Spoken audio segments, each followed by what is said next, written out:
Hi, I'm Michael Conway. I'm the founder of Means of Production. And in today's lesson, I wanted to show you how to create a call to action that you can embed within your Squarespace website. The call to action that I'll be creating today is for the footer of a blog. So the first thing we do is we're going to log into our Canva program. If you don't have Canva, you can go to canva.com, canva.com. And when you get to the page, what you want to do is I'm going to create a custom dimension here because I know the width of my blog. But you have a variety of different tools that you can use, and they're set up for predetermined sizes.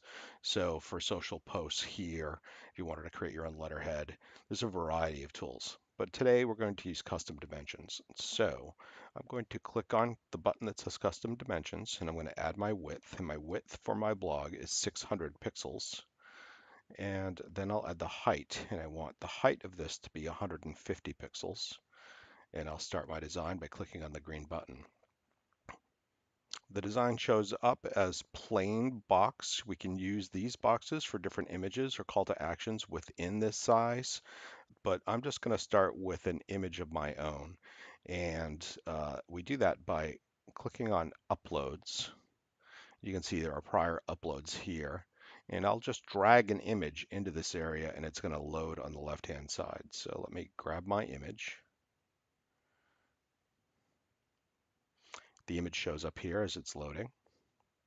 And I'll click on it and drop it in here. So there's my image. And what I want to do is to create a background color here. This is where the call to action is going to go. It goes behind this whole image. So I'll choose a background color. And I have a set of brand colors that are previously uploaded. This is the brand colors for my firm. You can add any brand colors as a professional member. That's the paid membership for Canva. It should be noted that Canva is free. And if you want additional tools like uploading fonts and uploading colors for your brand, you can actually pay, and I believe it's $10 a month. So I'll choose this brown. I think it goes quite nicely with this image here. It is my brand color, so we'll drop that in there. I can drag this image by clicking on it and holding down my cursor and move it to wherever I need it to be. You do have lines that show up as I hold it. See if I move it, there's a little light kind of blue line that shows up, and it will tell me when it's centered within the shape, the frame that I've created here. So here's my image, and I'm going to create my call to action and drop in my text here. So to do that, I'll go over to text and I'll choose add heading, and then basically just type in what your heading is going to be. So in this case, it's going to be, oops, creating a call to action. Okay, and as you can see, the font is really large, so I don't want this font to be this big. I actually want to make it smaller. So up here, I have a choice of which font I want to use and the size of the font, color, making it bold, italicized, centered. So I'm going to center it first and leave it there. And I'm going to resize this. Actually, I'll start with the font. We're going to change the font. So I'm going to use Chickling here. It's a fun font, and I'm going to resize it now. So I'll choose a different size. I think 28 might do it. That looks okay to me. Let's drop it into this box by grabbing the end of the box for the text and squeezing it up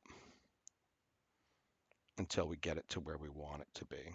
Okay, as you can see, it's kind of off the frame here. So if I click out, I can then go back in, grab it, and move it wherever I want it to be. Once again, we have lines that will center it, but I'm going to drop this in here like so. Okay, so I like the look of the font. I think it goes well with the image. What I want to do though is decrease the spacing between the two lines, and I can do that here. So line height can be increased or decreased. I'm going to decrease it a bit because I want to add a secondary box of text down here. So there it is. We have creating a call to action, and now I want to add a subheading We have two versions. So you have your primary heading and your subheading.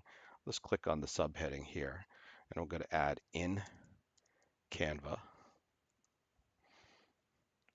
I'll give it an exclamation point, and I can drag that over here into my box. Once again, I'm holding down on my cursor and placing it there in the middle of the box that I've created. And I want to choose a different font, something a little more action oriented, and I'll choose Yellowtail. And I want this to be a little bit larger. So let's go up here, click on the font size. I'll make it 18, not enough.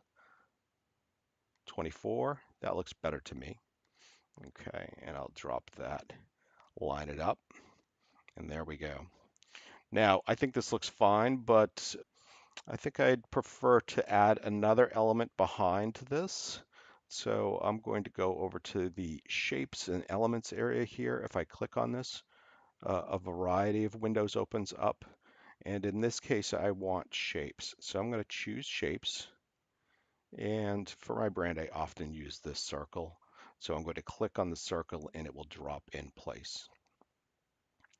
Bring my circle over. And as you can see, now that I have my circle here, it's on top of my font, making it hard to read. I'm going to make it a little larger just by grabbing the corner and dragging it out. And I'm going to bring it back in.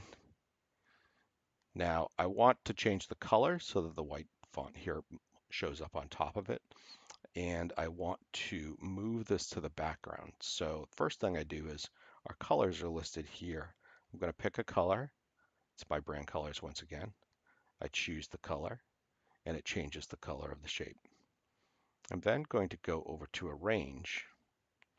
If I click on Arrange, I can move this backwards. And if you click on it a couple times, it'll go behind each box that we've created. So here we have creating a call to action in Canva. And I like this. I think it's okay, but I think that this background color might be a little bit too light. So once again, I'll click on the color. My document colors are listed here. And if I click on this plus sign, it will show the color that I've chosen, in this case, the background. So I click on document colors and I can just slide this slider to make it a little bit darker. And I think that looks great. Your hex color shows up here at the bottom in case you need to use that for another area within the site.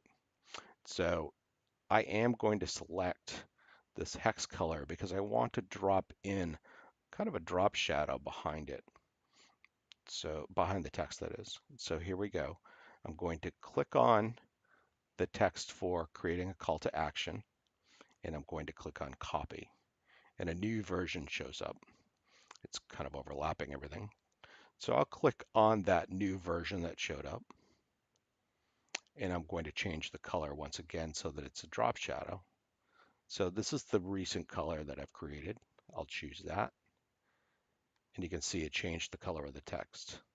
I am now going to click off of the box so that I can drag it again.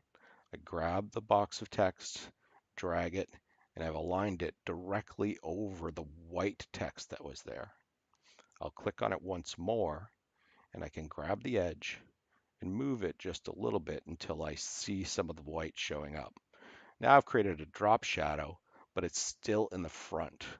So I want to arrange it behind the text that was there. So I click Arrange, and I click back, and now we have a drop shadow behind our text.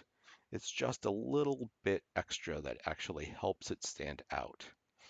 So there we have it. We now have our call to action, and this is sized appropriately for my blog on my website at 600 pixels wide. So I'm going to download this now. So I choose download. PNG is what's recommended. I recommend that as well, though you have other options. You can choose JPEG, or if you were doing a print piece, you could use PDFs. Great for your lead magnets or white papers, creating PDFs in Canva that are designed. So in this case, I'll leave it as PNG, and I'm going to click on download. So here's the title, and each image in Canva can be given a specific title that matches whatever your call to action is. So I'm going to put creating a call to action in Canva, and I'm going to save this to my desktop. Okay, so it has now downloaded. It's here on my desktop. If I click on it, there is my call to action. And I can take this call to action and easily embed it within the blog on my website. Thanks. Once again, if you have any questions, you're always free to reach out to me on my website or give me a call, 603 289 6616.